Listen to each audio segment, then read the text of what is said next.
नमस्कार सम्पूर्णमा तपाईँहरू सन्चै हुनुहुन्छ भन्ने आशा राखेको छु। म पनि सन्चै छु। घरभित्रको परदेशी भने जस्तो हुन्छ नि त, त्यही कुरा म तपाईँलाई सानो एउटा मिनी भ्लगमा देखाउने कोसिस गर्दैछु। मैले फर्स्टमा चाहिँ आलु छिलेँ, आलु र यो उसको तरकारी बनाएँ। हाम्रोतिर न्युरो भन्छ, त्यसको तरकारी बनाएँ। अनि एकछिनपछि तरकारी यस्तो भयो, अनि मिठो पनि एकदम मिठो भयो। सबैजनाले कटर ल्याउनु मात्रै, मैले मात्रै आज एक्स्ट्रा लगेको आज। अनि सुक्खा सुक्खा खाथ्यौँ कि भोलि त मैले तरकारी दाल बनाउने अन्त रेडी गराइसकेको छु। अनि यो तरकारी पाक्यो अनि त्यसपछि मैले फेसमा एकचोटि आलु काटेर फेसमा लगाएँ कि मेरो फेसमा फेरि डार्कनेसहरू त्यो पिम्पलको दागहरू हुन्छ नि त, त्यस्तो बसिरहेछ त्यही भएर। अनि म मुख धोएर म ड्युटी जान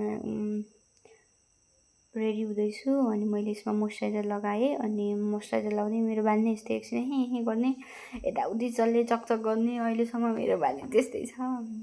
अनि अहिले म बर्दियामा बस्छु। अनि म रेडी हुँदैछु ड्युटी जानलाई। अब मैले सनस्क्रिन लगाएँ। अनि अब यो सनस्क्रिन हो, सनस्क्रिन लगाउँदैछु।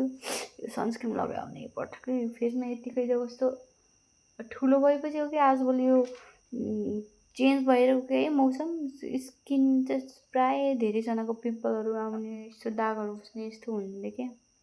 अनि मेरो पनि यस्तै छ, त्यही भएर म यस्तो रेडी हुँदैछु। के गर्नु, यस्तै छ, गाह्रो छ।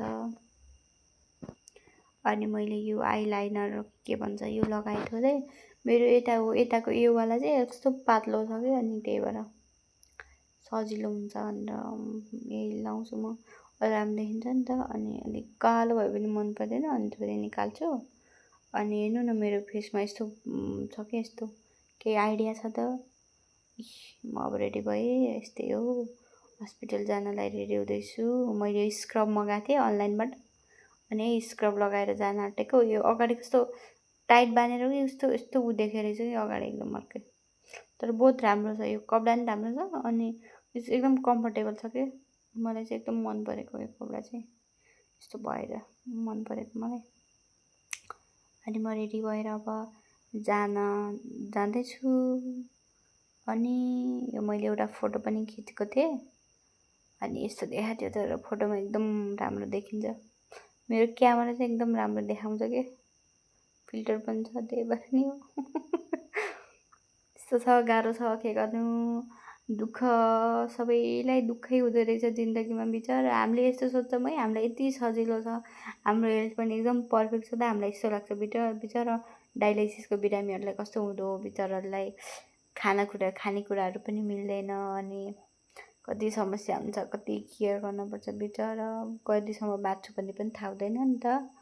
अनि त्यही भएर यसै देखेर अनि आफूलाई म त कति भाग्यमानी जस्तो लाग्छ कि, कति लकी जस्तो लाग्छ यस्तो देखेर चाहिँ। अनि बाहिर एकदम कति ठुलो पानी पऱ्यो, आज एसी पनि लाउन परेको थिएन। यति आनन्द आएको थियो, बहुत मजा आएको थियो। तर एकदम रमाइलो भएर एकदम सजिलो नि भएको थियो। Keep supporting, thank you so much.